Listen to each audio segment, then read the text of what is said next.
আমিও ঘুমিয়ে যাব, হয়তো আমিও ক্লান্ত হব, তবে আজ নয়।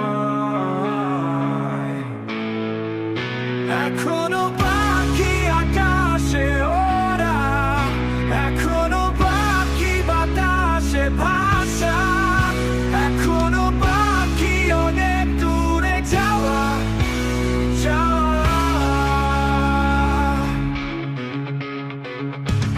মেঘেদের সাথে কথা বলা, তারাদের খবর নেওয়া, যাদের সাথে গল্প করা। আমিও হেরে যাব, আমিও ঘুমিয়ে যাব।